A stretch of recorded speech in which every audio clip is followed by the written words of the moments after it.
All right, Tyler Perry fans, yet again we are here to talk about another article from People that came out yesterday about a Jazzman's blues.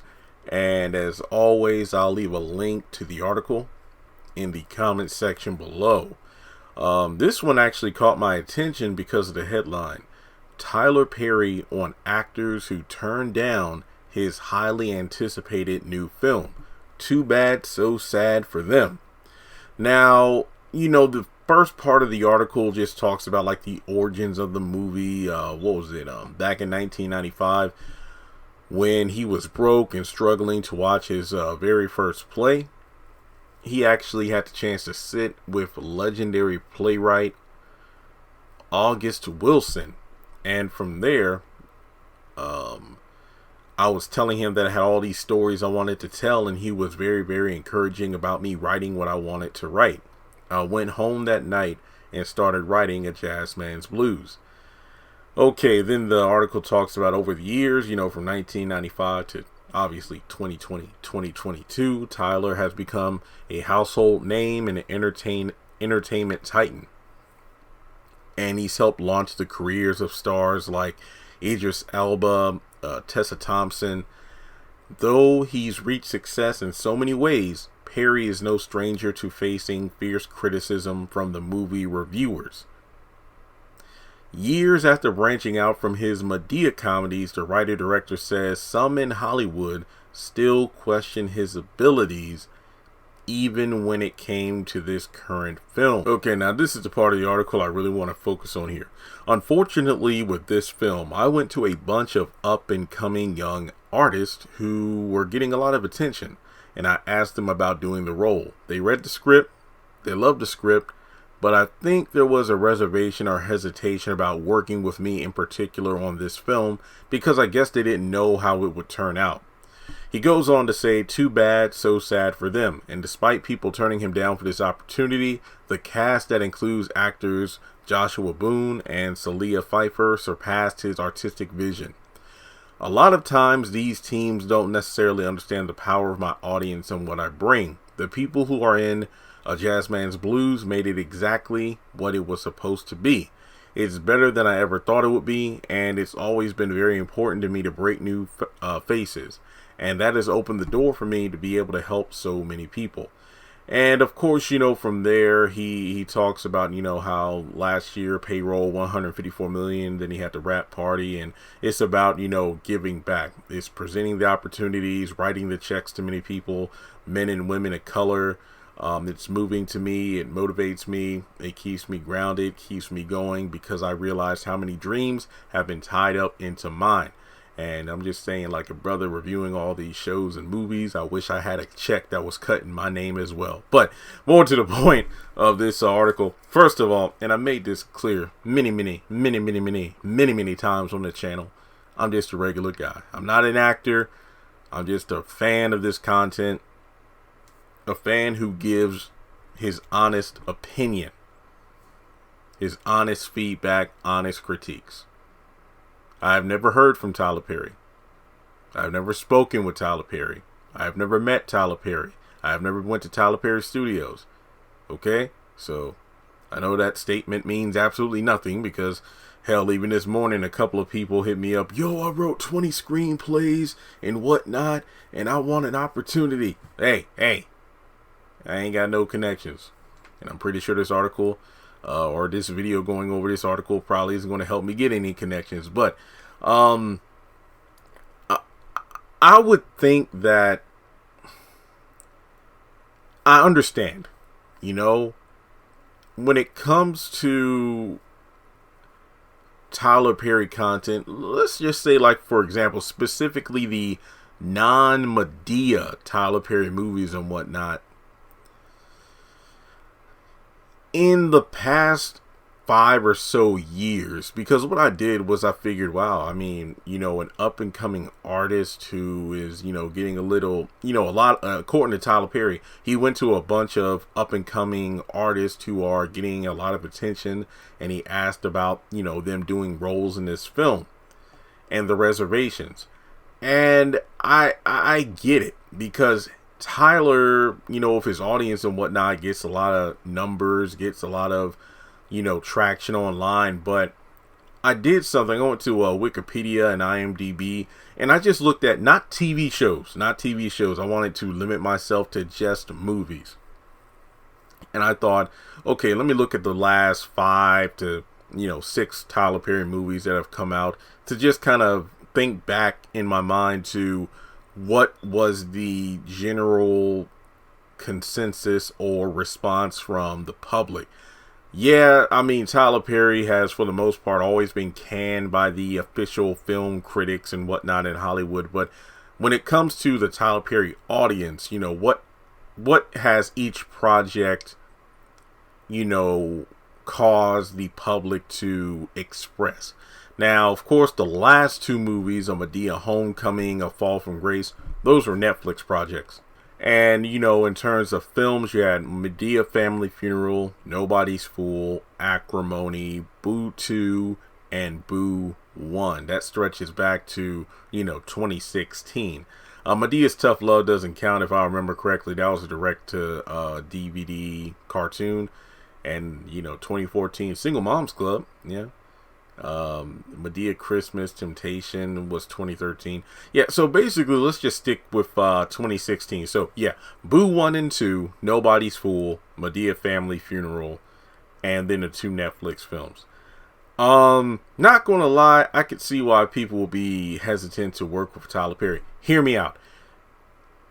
If you were up and coming, and you didn't want, and you had like a decent string of success, I don't know if you were in like Broadway or, indie films, or, you had a couple of appearances on a TV show, maybe you've been in one movie, and you kind of hit a stride, and Tyler Perry comes and presents you with a project, one would think you would jump at that opportunity. Like, hey, with Tyler Perry, let's say he's giving me a chance to be in a important role, maybe not like the main 2 characters, but I'll have a bigger role. I'll have my biggest role yet in this project, as opposed to a couple of one-off appearances in this show, or maybe a few lines of dialogue in this movie or something along those lines. But Tyler Perry's offering me the chance to either have like a main role or like a B-tier role. Given the last couple of movies and how they've been received, and like I said, when I was talking with another person about this earlier today, let's just not talk about the Madea stuff, because Madea just blows it out of the water every time, because more people focus on Madea than all the other characters. So let's just talk about, for example, A Fall from Grace or Nobody's Fool. I can see why someone who isn't, they haven't had years in the industry, or, a lot of roles to equate to their time in the industry, I could see why they would be hesitant to accept a Tyler Perry role. Because of the fact that we live in a day and age of social media, things trending at the drop of a hat, and more often than not, the public's reception of a film is much louder than what the critics are saying, because I think A Fall from Grace goes down as one of the most embarrassing films from Tyler Perry Studios, in terms of the way that it just was dragged from top to bottom by the internet. I mean, whenever there's a non-Tyler Perry project that comes out and somebody notices like a bad hairpiece, Tyler Perry's, content is the go-to comparison. Like, wow, they must have gotten those wigs at, Tyler Perry Studios or something along those lines. And basically from there, it goes back to, well, Tyler films these movies, not just shows, but let's just focus on the movies, sometimes within the span of 3 to 5 days. And as a result, it's a rushed project. When it comes out, people point out the flaws. It's almost like, and I've used this analogy plenty of times, like back in school where your English teacher or whoever would say, hey, come up with an outline or no, pick a subject, create an outline, write a rough draft, turn your rough draft in, I'll review it, and then you take the reviews and then you edit to make a final draft. And it's almost like more often than not, Tyler Perry movies seem to skip the final draft phase, and a rough draft is actually presented to the public, which then gets ripped apart because, yet again, a fall from Grace. Grace's wig, the boyfriend or the husband's hairpiece, or the fact that the guy, the extra in the back, was eating and drinking invisible food and water. There was a script that was clearly present on the judge's bench and whatnot. It's just one of those things where, even though Tyler Perry offers the opportunity, the projects that are released, they get canned. And as a result, there's the reputation of, oh, this person can't act because I saw that Tyler Perry project. So the team behind these different artists might be like, you know what, I think you ought to steer clear from that. And I can understand it. I mean, like I said, I'm not going to say I'm a nobody because I got, a decent following online, obviously. But it's just one of those things where if I was offered a role, hell yeah, I ain't got nothing to lose. I'd definitely take a Tyler Perry role. But I feel like if I was in the business, if I was trying to make a name for myself, it's just one of those things where you can mention Idris Elba, Tessa Thompson, but when I think of Idris Elba and other people in Taraji, I think about Daddy's Little Girl. I Could Do Bad All By Myself. The era where Tyler Perry content, while those movies and whatnot might not have gotten the greatest ratings from critics, fans loved them. These were some of the best Tyler Perry works. I mean, Daddy's Little Girl is arguably the most wholesome Tyler Perry project ever released, in terms of how it's been received, the message behind it. Another one, The Family That Prays. Like, if Tyler was pumping out content with the same level of quality back when he was not a billionaire, I think more people would gravitate towards it. Now, case in point, instead of talking about up and coming artists, let's just talk about people, normal people. Some people who want to get into the acting game and whatnot. But like recently, the Rap Party, which I still need to edit the video for, and it has been over a month now. Basically, when people are like, yo, I want to work at Tyler Perry Studios so I can go ahead and be at the Rap Party next year and whatnot. It's just one of those things where, yeah, if you're a person who really hasn't had an opportunity, you're going to jump aboard the Tyler Perry train if it means going to one of these parties and whatnot. But for a person who wants to be taken seriously in the industry and whatnot, I can see why there will be reservations to work on Tyler Perry projects because of the reputation and the feedback from the critics and the public. Again, hopefully A Jazzman's Blues is one of the best Tyler Perry projects ever.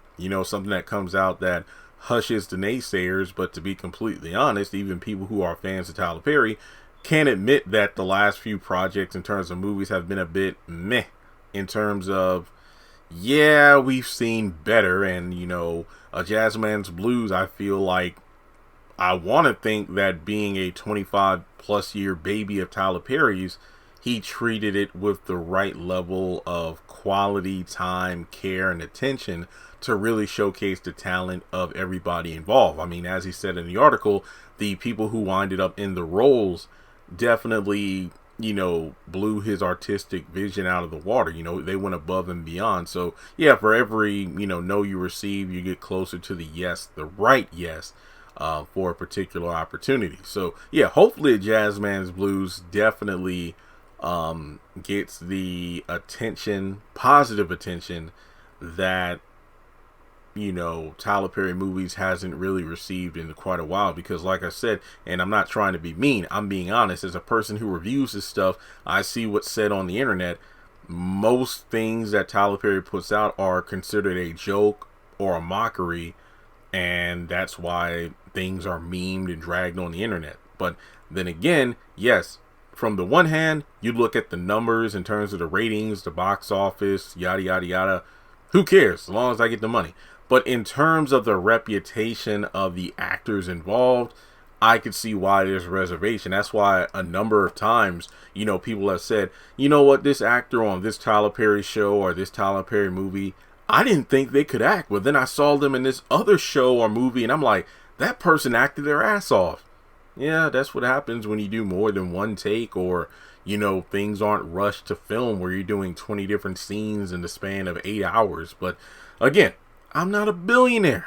I'm just a regular guy in student loan debt. So, I mean, what Tyler Perry's doing is working. It's working for his Tyler Perry studio machine. So I'm never knocking him for that. But I wanted to do this video to give my thoughts as a person on the outside looking in of, you know, if I were an up and coming actor, would a Tyler Perry project be the first thing I want to jump on? But then again, it's like, hey, Tyler Lepley said the role of Benjamin Young on The Haves and the Have-Nots was his first role, and now look at him, he's on P-Valley, he's on Harlem, and he's doing, you know, big things. So, you know, hey, sometimes it works for some people, sometimes it doesn't. But with that being said, let me know your thoughts in the comment section below.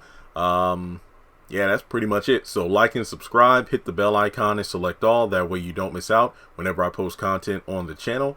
And with that being said, I will catch you in the next one.